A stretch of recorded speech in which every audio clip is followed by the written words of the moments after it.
tarde. No tempo do Advento que vivemos, a Pax Christi, secção portuguesa, sugere para estes dias um itinerário para a construção da paz. Manuel Quintãos apresenta-nos este desafio, logo após os temas da atualidade que hoje destacamos. O Papa apelou à libertação das religiosas sequestradas na Síria. 5 monjas ortodoxas foram retiradas do seu mosteiro em Malula, numa cidade simbólica para o cristianismo.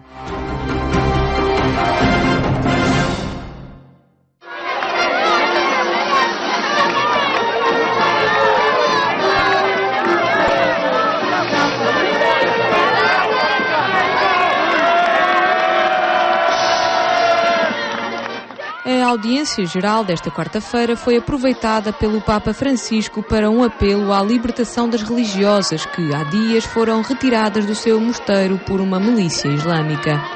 Os acontecimentos ocorreram na localidade cristã de Malula, próxima da capital Damasco. Desidero ora invitare tutti a pregare per le monache del monastero greco-ortodosso di Santa Tecla a Malula in Siria, che 2 giorni fa sono state portate via con la forza da uomini armati.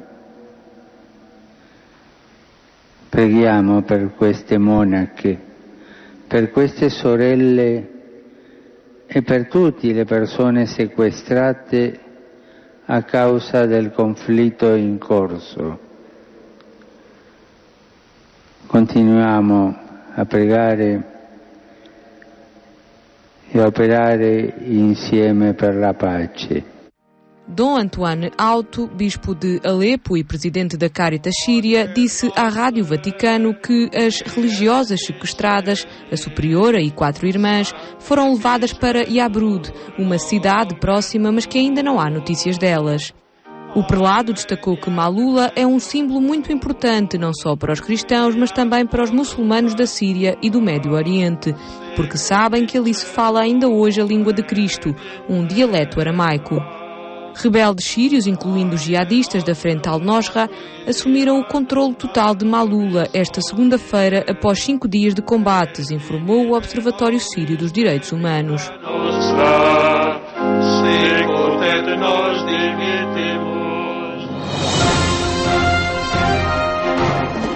Cristãos e muçulmanos entreajudam-se para enfrentar o sofrimento no conflito da Síria. É o que diz o arcebispo de Damasco, que esteve em Portugal, a convite da Fundação Ajuda à Igreja que Sofre.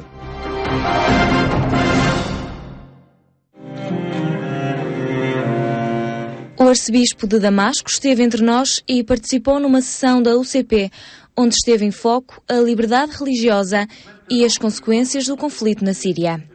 Uma iniciativa da Fundação Ajuda à Igreja que Sofre, que quer chamar a atenção para esta situação dramática. O nosso convite a este bispo de Damasco, o arcebispo de Damasco, é exatamente nesse sentido, de informar, dar a conhecer e fazermos estes momentos de conferências, de testemunhos, de oração, que é o que de facto é mais importante neste momento. Como nós sabemos, a Síria vive uma situação terrível e esta comunidade, que está a ficar cada vez mais pequena, também necessita de alertar a comunidade internacional do que é que se está a passar no seu país. Uma das presenças foi o antigo Presidente da República, Jorge Sampaio, que tem coordenado também uma plataforma de apoio a estudantes sírios e que não esconde a preocupação com que acompanha este conflito. São coisas inimagináveis que estão a acontecer, perseguições religiosas de todo o tipo, porque apesar do regime sírio ser uma ditadura, a verdade é que havia uma grande mistura de fés religiosas, nas religiões, etc., que estão todas umas contra as outras, umas estão a ser defendidas por aqueles que são, afinal, o exemplo da ditadura, outras não, outras estamos a assistir a uma guerra entre sunitas e xiitas, com repercussões em toda a zona. Portanto, é um conflito que ultrapassou já muito a própria Síria e está a influenciar de uma forma brutal tudo aquilo que está a acontecer naquela região. Dom Samir Nassar teve a oportunidade de narrar a gravidade da situação e as consequências que atingem cristãos e muçulmanos. O arcebispo de Damasco reconhece a necessidade do diálogo entre as religiões, mas acrescenta que este não é ali uma novidade, faz parte de um relacionamento de séculos. Il faut travailler bien sûr un dialogue avec l'islam, sinon comment voulez-vous qu'on puisse vivre dans cet immense océan islamique si on est en conflit avec? Il faut toujours essayer et trouver, et d'ailleurs le mouvement intégristes radicaux, c'est des mouvements minoritaires. La majorité des musulmans, c'est des pauvres gens, comme les pauvres chrétiens d'ailleurs. Preuve que, par exemple, quand il y a des problèmes dans un village musulman, les réfugiés musulmans vont se cacher dans le village chrétien d'à côté et vice-versa, les chrétiens trouveront refuge et accueil chez les musulmans. Donc il y a toujours cette bonne entente historique. Apesar do entendimento entre as populações, as milícias armadas islâmicas semeiam o pânico entre as comunidades cristãs. Entre as últimas notícias está a ocupação de um mosteiro ortodoxo e o rapto das religiosas por combatentes da frente Al-Nusra ligada à Al-Qaeda. De visita a Portugal, Dom Samir Nassar esteve na Capelinha das Aparições, onde consagrou o povo sírio a Nossa Senhora de Fátima. A palavra colocar alguma questão ao Sr. Arcebispo? Um congresso sobre os desafios da cidadania foi o ponto de partida para um esforço de maior coordenação da ação social das paróquias e das iniciativas de voluntariado. Para tal, a Caritas criou uma plataforma que visa estimular a cidadania ativa.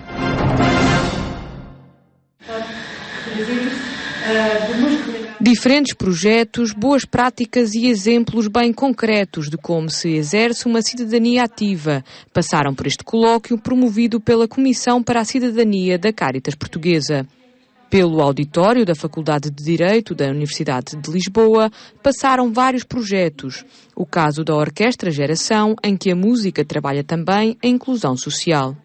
Sim, vê-se isso, quando estando com eles, vê-se isso. Mas também temos estudos que provam. Nós temos, por exemplo, um estudo da União Europeia que nos considera como uma das 50 melhores práticas sociais a nível de todos os países da União Europeia. E temos tido o acompanhamento do IGOT e também da Escola Superior de Educação do Porto, que tem sido extremamente positivo exatamente nessa análise. Ver o que é que fica. Se há realmente uma relação com aquele trabalho e com a diminuição do abandono escolar, aumento do rendimento escolar, aumento da concentração. E vai-se provando a pouco que há uma relação entre todos estes fatores. E em tempos onde a situação económica se apresenta dramática para alguns, a Fundação Agir Hoje procura dar um apoio. Os pedidos de apoio são muitos. Recentemente fomos integrados na rede de apoio ao consumidor endividado, que é uma rede acreditada pela Direção-Geral do Consumidor e o Banco de Portugal, e, portanto, tivemos uma visibilidade muito maior. Nós tentamos sempre medir aqui a visibilidade que queremos ter, porque gostamos de apoiar as pessoas, olhando para a pessoa individualmente e para a sua situação e história de vida, e não só como mais um processo para estatisticamente contabilizar. As dificuldades do atual momento podem levar o Estado a demitir-se do papel que lhe cabe. Se queremos que o Estado não se demita, que o outro contrapoder, que são os agora designados mercados, também não nos escravizem como tem acontecido, então só há uma opção: tornar a designada sociedade civil mais coesa, mais esclarecida e, portanto, informá-la de uma democracia verdadeiramente participada e participativa. E é isso que nós temos que chamar de cidadania ativa. É também este o propósito da Comissão para a Cidadania da Caritas Portuguesa. O objetivo maior é passar agora da reflexão para o agir, e um agir com coordenação e articulação, porque há muitos problemas em Portugal, cada vez mais. Vivemos tempos de risco, de exclusão social, de destruturação da sociedade, e há muito, mas muito a fazer. Quando pensamos individualmente, sabemos que existem muitas organizações, muitos movimentos da Igreja que estão no terreno e, meritoriamente e de uma forma extraordinária, é preciso que sejamos todos mais coordenados uns com os outros. No Ano Europeu da Cidadania Ativa, o contributo da Caritas Portuguesa, que quer trabalhar a coordenação do esforço já em curso, desenvolvido no terreno por muitas organizações e comunidades cristãs. Obviamente, isto começa a ser a partir dos direitos, são duas faces da mesma moeda, mas a partir dos direitos.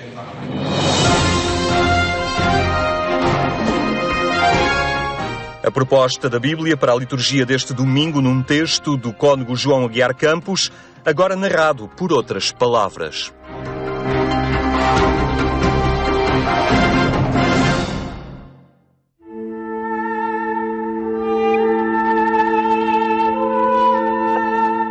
Salve, cheia de graça.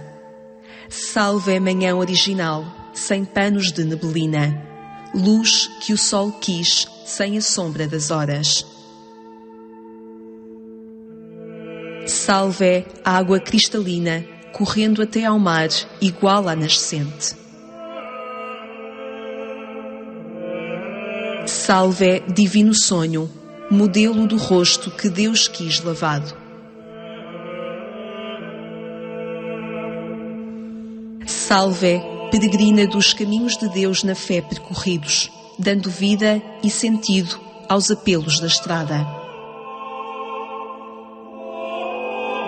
Ó mulher cheia de graça, superabundante de graça, a tua plenitude transborda para a criação inteira e a faz reverdecer.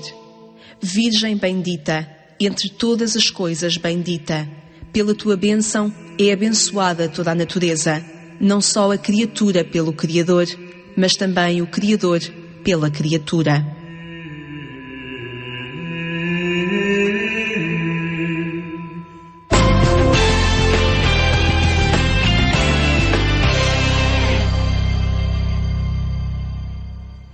Temas em atualização permanente no site agência.eclesia.pt. Reconstruir a Casa da Harmonia e da Paz é o desafio da Pax Christi Portugal. Um itinerário de advento que vamos dar a conhecer com Manuel Quintãos, da Pax Christi, que está hoje entre nós. Obrigado por estar aqui no programa Eclésia. O que é concretamente esta proposta de reconstruir esta Casa da Harmonia e da Paz, lançada pelo Pax Christi? Antes de mais, obrigado nós, em nome da Pax Christi, pela oportunidade que nos deram de apresentar este itinerário. É um itinerário que já desde 2007 nós vimos propondo uma reflexão para o Advento com o tema da paz. Além disso, todas as leituras do Advento nos falam sobre essa questão da paz. O deste ano, ao ver-se a introdução, tem a ver com dois textos fundamentais que nós recolhemos do Papa Francisco, um da homilia do dia 7 de setembro, na Vigília da Paz, e o outro da audiência do 5 de junho. E nessa homilia da Vigília da Paz, ele fala-nos da Casa da Paz, que o mundo é a Casa da Paz e da Harmonia. E foi a partir daí que nós pensámos, propor como reflexão para este ano, para o Advento deste ano, esse tema. Reconstruamos a Casa da Harmonia e da Paz. Além disso, é um pouco voltamos ao passado e temos isso como objetivo. E então há um guião que aliás pode ser descarregado. Exatamente, na nossa página. Sim, nós ele está disponível na página da Pax Christi, que é paxchristiportugal.net, ou no nosso blog, que é o Observatório da Pax, onde ele também lá está disponível. Portanto, de um lado ou do outro pode ser descarregado e nós agradecemos até. É grátis, não se paga nada. Estas publicações nós disponibilizamos sempre gratuitamente. É uma maneira do nosso contributo para a construção da paz. E depois, esse guião é um itinerário, ao fim e ao cabo, em que neste período do Advento há toda uma valorização de gestos, de orações, tudo lá pode ser encontrado para a pessoa organizar de alguma forma este itinerário de aprofundamento destes temas. Exato. Nós temos para cada domingo do Advento, propomos um tema, que está estruturado, há uma ambientação, neste caso os textos de ambientação são tirados da Lumen Fidei, sobretudo do capítulo 4, quando fala mais sobre a cidade, que Deus construiu uma cidade para nós, e depois há uma parte de reflexão, que é um texto mais longo, que é tirado, como eu já disse há pouco, ou da homilia do dia 7 de setembro ou da audiência do dia 5 de junho. E depois temos um gesto de paz. É assim, achamos que a reflexão ao mesmo tempo nos compromete. E como dizia João Paulo II, os gestos de paz criam tradições de paz. É um pouco aí que nós queremos chegar. Portanto, propomos sempre um ou outro gesto de paz para as pessoas comprometerem-se. Naquele dia, se isto for... Nós geralmente pensamos que isto é para ser ao sábado à noite. É um pouco a experiência que eu tenho em casa com as minhas filhas e com a minha esposa, que é ao sábado à noite, no dia do Advento, fazemos esta reflexão, acendemos a vela do Advento, que é o nosso gesto de paz. É mesmo acende-se a vela e propomos um gesto de paz para essa semana. E depois temos a seguir uma oração, que é um complemento, e depois uma bênção. É uma coisa simples, que é... Este itinerário da paz, e estamos a falar dele concretamente, e nesta questão deste reconstruir a Casa da Harmonia e da Paz, que é para o Advento, mas a ação da Pax Christi é para todos os meses do ano, e aí há uma pedagogia da paz, há um esforço vosso, a secção portuguesa, enquadrada na Pax Christi Internacional, de trabalhar continuamente nesta sensibilização pela causa da paz. Sim, este é mesmo só o nosso contributo para os tempos litúrgicos. Temos este aqui, perdão, a nível do Advento. Temos também, para o Dia Mundial da Paz, temos sempre editado, esperamos sempre que saia a mensagem, por isso é que ele sai sempre um bocado tarde, porque a mensagem também sai tarde, e aí propomos também textos para aprofundar a mensagem. E durante o ano procuramos sempre fazer chegar um pouco do trabalho da Pax Christi Internacional, e também nos